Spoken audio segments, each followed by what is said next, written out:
In coronavirus, people were refused the right to re-enter Australia. I mean, this is a critical issue. This is an $80 billion industry.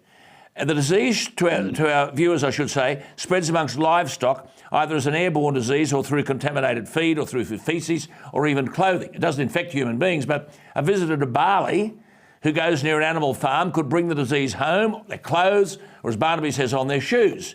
Now, Barnaby, I know it sounds draconian, but this is such a risk. Should Australians who are currently in Bali, where this foot and mouth disease has now arrived in Bali, it was in other parts of Indonesia, should they be allowed re-entry into Australia?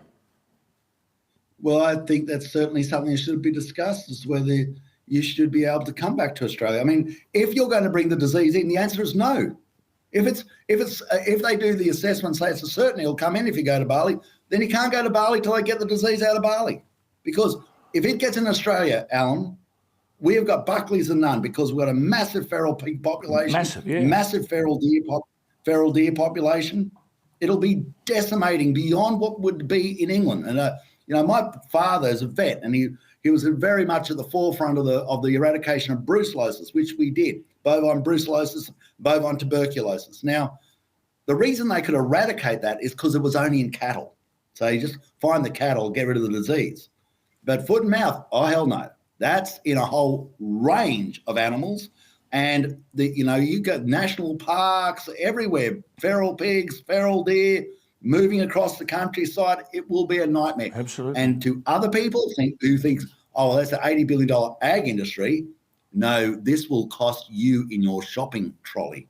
Because once you get that massive restriction on supply, guess what's going to happen to your price? Right. It'll go through the roof. Barnaby made that point about someone who was in Britain. That outbreak of Britain, I should say, in 2001, forced the destruction of more than 6 million pigs, cows and sheep at an estimated cost of £8 billion. Now, our agricultural industry, as you heard Barnaby say, is bigger than that of the UK. The beef industry alone is worth $20 billion.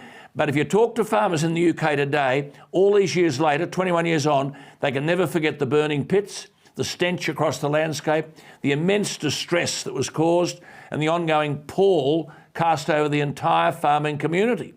And I mean, you've just made the point, the economic cost felt with the grocery bill, and for towns, the cash flow stops and so on. I'm talking to you tonight, but where is the focus? Half the government is overseas. I mean, who's running the show here? There doesn't seem to be any focus on this, Barnaby. And it's ridiculous. Apparently, they're going to pass legislation to change the temperature of the globe. Now, that's remarkable for people who can't change a tyre.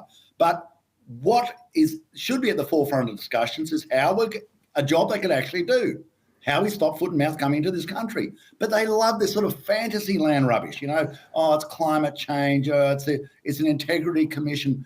I mean, get away from the fanciful and deal with the real. The real is foot and mouth coming into Australia would be decimating for our nation, more so than many other nations in the world. I mean, we will suffer because we have a clean green image. Well, that goes the night you got foot and mouth turns up. Absolutely. Well, you've got the Minister, Murray Watt, who says compulsory screening was not required. That is, people coming back, not required. And then he basically says we're relying on the truthfulness of passengers. Ask them, have you had contact with livestock or farmland? Seriously, is this a legitimate policy position? Well, that's like saying, Alan, we rely on the truthfulness to say whether you've got drugs on you. Yeah. So if you've got drugs when you come in, if you just stand in that queue, I've got some MDMA, some acid, some coke, so I'll go stand over there because I'm going to be truthful. The whole reason people break laws is they're not truthful. Johnny Depp, Amber Heard, not truthful.